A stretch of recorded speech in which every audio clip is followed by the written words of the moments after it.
शेतामध्ये राहताय हे आत्ताच पहा. 2 शेतकऱ्यांना घरातून उचललं. फरशीवर असं लॅपटॉपमध्ये माती अन भयावह प्रकार. प्रकरण जाणून हादराल. गाव अगदी शांत. सगळं काही सुरळीत चाललेलं. दिवसभर शेतात काम, रात्री घरात निवांत. पण काही दिवसांपासून गावात काहीतरी वेगळं जाणवत होतं. रात्री उशिरापर्यंत काही घरात दिवे लागलेले, अनोळखी लोकांची ये-जा आणि सगळ्यात महत्त्वाचं म्हणजे कुणीच उघडपणे काही बोलायला तयार नव्हतं.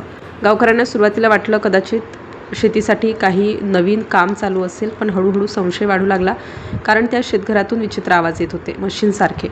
कधीकधी रात्री अचानक लाईट बंद होऊन पुन्हा लागायची. 1-2 जणांनी जवळ जाऊन पाहायचा प्रयत्न केला, पण आतून दरवाजे घट्ट बंद, खिडक्या झाकलेल्या आणि बाहेर उभे असलेले 2-3 अनोळखी लोक, ज्यांच्या नजरेत काहीतरी वेगळंच होतं. जणू कुणाला जवळ येऊ द्यायचंच नाही.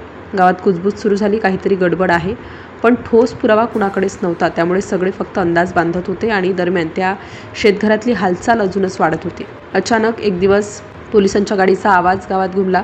लोकल क्राईम ब्रांचचे अधिकारी थेट त्या शेताकडे गेले. गावकरी दुरून सगळं पाहत होते. काय चाललंय हे कुणालाच कळत नव्हतं. पोलिसांनी घराला घेरलं. दरवाजा ठोठावला, पण आतून काहीच प्रतिसाद नाही. मग काही क्षणातच दरवाजा तोडण्यात आला आणि आत जे दिसलं ते सुरुवातीला अगदी सामान्य होतं. एक साधं शेतघर, काही फर्निचर, काही उपकरणं. पण पोलिसांना खात्री होती की काहीतरी लपवलंय. त्यांनी प्रत्येक कोपरा तपासायला सुरुवात केली. तेवढ्यात एका पोलिसाच्या नजरेस फरशीवर एक वेगळा भाग दिसला, जणू तो हलवता येईल असा. त्यांनी तो भाग उचलला आणि खाली जे दिसलं ते पाहून सगळेच थबकले. खाली एक गुप्त दरवाजा होता आणि त्या दरवाजातून खाली जाण्यासाठी पायऱ्या अंधारात हरवणाऱ्या.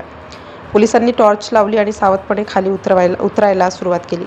खाली एक मोठं तळघर केलेलं होतं, व्यवस्थित, नियोजनबद्ध, आणि तिथे ठेवलेली उपकरणं पाहून स्पष्ट होत होतं की हे साधं काम नाही.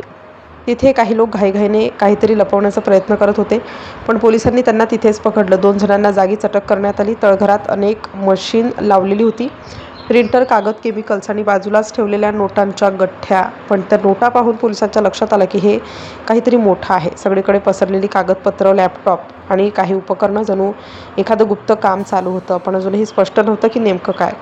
लॅपटॉप उघडून पाहिला तर त्यात विचित्र फाईल्स, डिझाईन्स, आकडे आणि काही प्रिंटिंग सेटिंग्स, ज्या सामान्य शेतकऱ्यांच्या कामाशी काहीच संबंध नव्हत्या. तिथे असलेल्या एका टेबलावर माती साचलेली होती आणि त्याच्यावर ठेवलेलं लॅपटॉप जणू वरून साधेपणा दाखवण्यासाठी सगळं मुद्दाम केलं गेलं होतं. पोलिसांनी सगळं जप्त करायला सुरुवात केली. प्रत्येक वस्तू तपासली जात होती आणि जसं तपास पुढे चालला होता तसं प्रकरण गंभीर होत चाललं होतं. दरम्यान गावात बातमी पसरली, शेतात काहीतरी मोठं सापडलंय. लोकांची गर्दी वाढली. सगळे घाबरलेले. कुणालाच विश्वास बसत नव्हता. पोलिसांनी त्या दोघांना चौकशीसाठी घेतलं. सुरुवातीला ते काही बोलायला तयार नव्हते, पण पुरावे इतके मजबूत होते की त्यांना गप्प बसणं शक्य नव्हतं. हळूहळू सगळं सत्य बाहेर येऊ लागलं आणि ते ऐकून पोलिसही काही क्षण स्तब्ध झाले. ज्या शेतातून धान्य यायला हवं होतं, जिथे मेहनतीचा घाम वाहायला हवा होता, तिथे काहीतरी वेगळंच चालू होतं.